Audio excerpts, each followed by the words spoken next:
नमस्कार दोस्तों। आज की कहानी है द रिपर की। क्या किसी के अंदर इतनी नफरत हो सकती है कि वो औरतों को औरत जिंदा इंसान ना समझ के बल्कि एक प्रयोग की वस्तु समझ सकता है? क्या यह पॉसिबल है कि दुनिया का सबसे रहस्यमयी हत्यारा द रिपर एक लोकल इंग्लैंड का नागरिक ना होकर अटलांटिक पार से आया हुआ एक अमेरिकन डॉक्टर था? तो फिर स्कॉटलैंड यार्ड के एक सीनियर ऑफिसर ने एक ऐसे आदमी का नाम पत्र में क्यों लिखा जो ऑफिशियली कभी कन्विक्टेड था ही नहीं? क्या इंग्लैंड में हुए इन वारदातों का रुक जाना एक कोइंसिडेंस था, या फिर वो किसी के देश छोड़ने की वजह से हुआ था? और सबसे बड़ा सवाल, क्या 130 साल के बाद भी हम आज तक जैक द रिपर का केस सुलझा पाएंगे? देखते हैं आज की कहानी जैक द रिपर में। अगर आप 1888 के लंदन में वापस जाना चाहोगे, तो आपको अपनी आंखों के साथ आग को भी बंद करना पड़ेगा। 1888 का लंदन आज के लंदन की तरह पर्यटकों का संदीदा लंदन नहीं था, बल्कि एक कालिक भरा और कोहरे से ढका हुआ लंदन था, जिसे भगवान ने फुर्सत में नहीं बल्कि गुस्से में बनाया था। यहाँ की हवा में ऑक्सीजन से ज़्यादा कोयले की कालिक ज़्यादा थी, और कोहरा ऐसा कि अपने हाथ की उंगलियां देखना भी मुश्किल हो जाए। हालांकि लंदन की पीली लाइटें उस कोहरे को कम करने की कोशिश करती थी, लेकिन कोहरा कम होने के बजाय एक अजीब सी भूतिया माहौल को बढ़ावा देता था। व्हाइट चैपल के गरीब इंडस्ट्रियल रिवॉल्यूशन के अंदर कुचले जा रहे थे, और छोटे छोटे कमरों में जानवरों की तरह ठूस कर रखे जाते थे। सड़कों पर बहती गंदी नालियाँ बीमारियों का घर बनी हुई थी, और अक्सर यहाँ महामारियाँ फैलती रहती थी। और सबसे बदनाम था लंदन का मशहूर पी सूप फॉग, इतना घना कोहरा जो सामने वाले इंसान को पहचानना भी मुश्किल बना दे। इसी धुन का फायदा उठाकर, जिसमें छिपना बिल्कुल आसान था, जैक द रिपर ने अपना खेल शुरू किया। व्हाइट चैपल की कहानी सिर्फ गरीबी और भूखमरी की और गुनहगारी की नहीं थी, बल्कि एक ऐसा इकोसिस्टम, एक ऐसा माहौल था जो कई वारदातों को और दरिंदों को जन्म दे रहा था। घना कोहरा, कड़ाके की ठंड, साथ में रास्ते में फैली हुई बदबू, बहुत ज़्यादा भीड़ जिसमें अप्रवासी मजदूर और कई गरीब लोग एक साथ रहा करते थे। सड़कों पर गंदगी का साम्राज्य था, और छोटी मोटी गुंडागर्दियां तो आम बात थी। ऐसे माहौल में इंसानी जिंदगी की कीमत कुछ सिक्कों से ज्यादा नहीं थी। छोटी छोटी वारदातें महज कुछ पैसों के लिए हो जाती थी, और आदमियों की जान चली जाती थी। इसी बीच वहाँ 5 औरतों की बर्बरता से हत्या की जाती है, और कोई सामान्य हत्या नहीं, बल्कि उनके शरीर को इस तरह से शत विशत किया जाता है कि देखने वाले डर के मारे कांप उठे। और इसी के साथ पुलिस को ये अंदाजा भी लगे कि मारने वाला कोई आम पागल नहीं, बल्कि शरीर विज्ञान का जानकार है।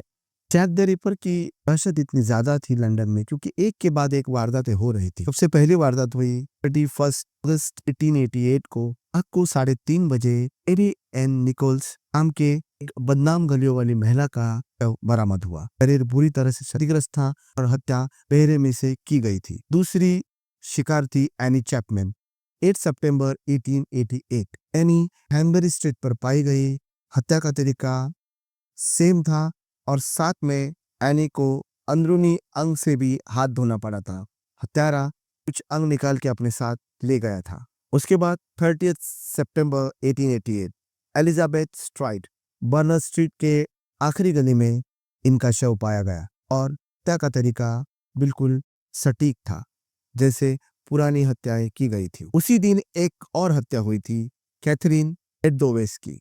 एलिजाबेथ स्ट्राइट के हत्या के 1 घंटे बाद ही इनका शव भी पाया गया। हत्या का तरीका पहले जैसी हत्याओं जैसा ही था, और चेहरे पे कई वार किए गए थे। फिर आखिरी हत्या हुई 9 नवंबर 1888 को। नाम था मैरी जेन केली। ये सबसे कम उम्र वाली शिकार थी, जिसे जैक द रिपर ने बड़ी बेरहमी से मारा था।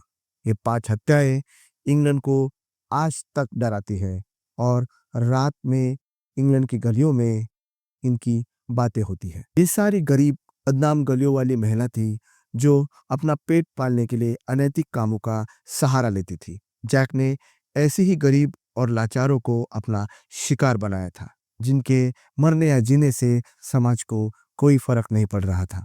आज 130 साल के बाद भी हत्यारे का पता नहीं चल पाया है। ये दुनिया का सबसे रहस्यमय केस है। हमारा सबसे प्राइम सस्पेक्ट है फ्रांसिस टम्बल्टी। ऐसा अनोखा अमेरिकन किरदार जितना कलरफुल है उतना ही डार्क है। आयरलैंड में पैदा हुआ, न्यूयॉर्क के चेस्टर में वो बड़ा हुआ, के साथ कई सारे वारदातें जुड़ी हुई थी। टीनेज के ज़माने में ही उसने एरिक कैनाल के पास विवादित साहित्य बेचना शुरू कर दिया था, लेकिन उसके सपने इससे कई ज़्यादा बड़े थे। उसने खुद को इंडियन हर्ब डॉक्टर डिक्लेयर कर दिया था और वो अपनी प्रैक्टिस भी शुरू कर चुका था। बिना किसी डिग्री के उसने अमेरिका और कनाडा में अपनी प्रैक्टिस शुरू की और ढेर सारे पैसे कमाए। वह कोई छोटा-मोटा ठग नहीं था, बल्कि बहुत बड़ा शोमैन था। अखबारों में बड़े-बड़े इश्तिहार देना, चकाचौंध वाली बातें करना और अमीर ग्राहकों को अपनी तरफ खींचना, इन सारी बातों से उसने काफ़ी सारे पैसे कमाए। मल्टी की पर्सनैलिटी के 2 हिस्से थे। एक तरफ वो अमीरों के बीच उठता-बैठता था, पार्टियों में जाता था, आलीशान बग्गियों में घूमता था और अच्छे कपड़े पहनता था, और दूसरी तरफ वो गंदे मटमैले कपड़े पहन के अंधेरी गलियों में रातों को खाक छानता भी फिरता था। इन्वेस्टिगेटर्स के लिए ये बहुत बड़ा रेड फ्लैग साबित हुआ, क्योंकि उन्हें हमेशा लगता था कि इतना अमीर डॉक्टर आखिर व्हाइट चैपल की अंधेरी गलियों में रात को फटे पुराने कपड़े पहन के क्यों घूमता है।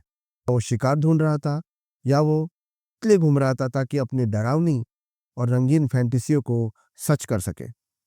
कर्नल डैनहम की जब पूछताछ की गई, जो टम्बल्टी को नज़दीक से जानता था, तब उसने कहा था कि वो अमेरिकन सिविल वॉर के दौरान टम्बल्टी से मिले थे।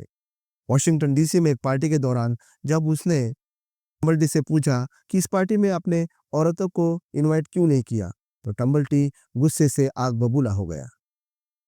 कर्नल डैनहम ने यह दावा किया कि तब टम्बल्टी ने औरतों को मवेशी या उससे भी बदतर कहा और कहा कि वे उस लायक नहीं है। डैनहम के अनुसार टम्बल्टी अपने मेहमानों को अपने खास ऑफिस में लेके गया और उसने एक बड़ी-बड़ी जारों में अपना कलेक्शन मेहमानों को दिखाया, जिससे वो डर गए। उस जारों में क्या था? उस जारों में था इंसानी अंग, और उसने दावा किया कि ये सारे हर क्लास की औरतों के हैं। ये देख के हर एक आदमी डर गया और वहाँ से निकल गया। अब यहाँ पे डम्बल्डी और चैक द रिपर की कुछ बातें सिमिलर दिखाई देते हैं। एक तरह चैक द रिपर शिकारों के अंदरूनी अंग निकाल के लेके जाता था और डम्बल्डी खुले तौर पे अपने मेहमानों को उसके पास जो अंदरूनी अंगों का संग्रह है उसे दिखाया करता था। चैक द रिपर के बारे में कहा जाता है कि उसे औरतों से इस हद तक नफरत थी कि वो शिकार को कई सारे वार करके मार डालता था। और डम्बल्डी के बारे में भी यही कहा जाता है कि उसे औरतों से बेहद नफरत थी। कहा जाता है उसकी शादी एक हीन चरित्र औरत के साथ हुई थी, जो अक्सर उसे धोखा दिया करती थी और बदनाम गलियों में जाया करती थी। इस बात से डम्बल्टी को पूरे औरत समाज से एक गहरी नफरत हो गई थी। जैक द रिपर और डम्बल्टी के बारे में कुछ समानताएं हैरान कर देती है। जैसे दोनों को औरतों से काफ़ी ज़्यादा नफरत थी, दोनों ही अंदरूनी अंगों से खास लगाव रखते थे, दोनों शल्य चिकित्सा के बारे में काफ़ी अच्छी जानकारी रखते थे और दोनों शरीर विज्ञान के अच्छे जानकार भी थे। और सबसे बड़ी बात, दोनों एक्सट्रीम लेवल तक वायलेंट थे। सालों तक रिपरोलॉजिस्ट इस बात पर चर्चा करते रहे। रिपरोलॉजिस्ट उन लोगों को कहा जाता है जो जैक द रिपर केस पर ज़्यादा अध्ययन करते हैं। आप अंदाज़ा लगा सकते हैं, एक अलग सी फील्ड मानी जाती है इस केस के बारे में। तो ये केस कितना बड़ा रहस्य बना हुआ है आज भी इंग्लैंड में। इंग्लैंड में नहीं, हालांकि पूरी दुनिया में ये सबसे अनोखा और रहस्यमय केस माना जाता है। कहा जाता है वो फ्रांस के बोलोग्ने शहर में भागा था। और सबसे चौंकाने वाली बात यही है कि जैसे ही डम्बल्डी इंग्लैंड छोड़ के भागा, वारदातें तुरंत बंद हो गई। उसके बाद ये कोई मुश्किल बात नहीं है कि हम चेहरे और कदकाठी में गलती कर दें। पुलिस को कई न्यूज़ लेटर्स आए। इसमें सबसे फेमस लेटर था डियर बॉस। ये वही लेटर था जिससे इस कातिल को अपना मशहूर नाम जैक द रिपर मिला। उसने उस लेटर में अपना नाम जैक द रिपर बताया था। मॉडर्न रिसर्च बताती है कि ये सब उस वक्त के जर्नलिस्ट और पत्रकारों का किया धरा था, जो इस मामले को और सनसनीखेज बनाकर न्यूज़ बटोरना चाहते थे ताकि उनके न्यूज़पेपर ज़्यादा बिक सके। 1931 में फ्रेड बेस्ट नाम के एक जर्नलिस्ट ने खुद कबूला था कि उसने जैक द रिपर नाम खुद ही गढ़ा था। लेकिन सबसे खौफनाक लेटर था फ्रॉम हेल।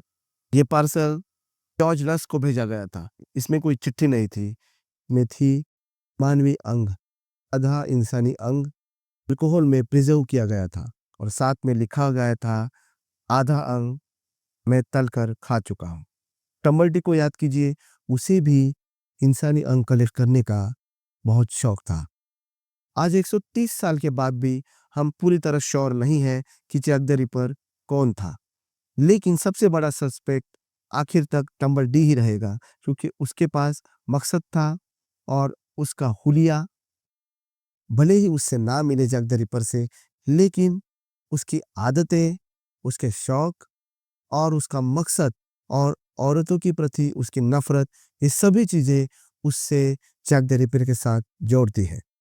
व्हाइट चैपल पहले जैसा नहीं रहा, वो बहुत ही साफ सुथरा इलाका बन चुका है। व्हाइट चैपल पुरानी यादें पुरानी गलियों में आज दफन हो चुकी हैं, लेकिन आज भी रातों को वहाँ लोग जैक द रिपर को याद करते हैं और ये बात ध्यान में रखते हैं, दुनिया के सबसे भयानक राक्षस अक्सर हमारे बीच ही होती है। मौके की तलाश में वो उन्हें मौका मिलता है, तब वो अपना शिकार पूरा कर लेते हैं। आपको ये कहानी कैसी लगी और जैक द रिपर के बारे में आप क्या सोचते हैं, हमें बताइए। तब तक के लिए धन्यवाद।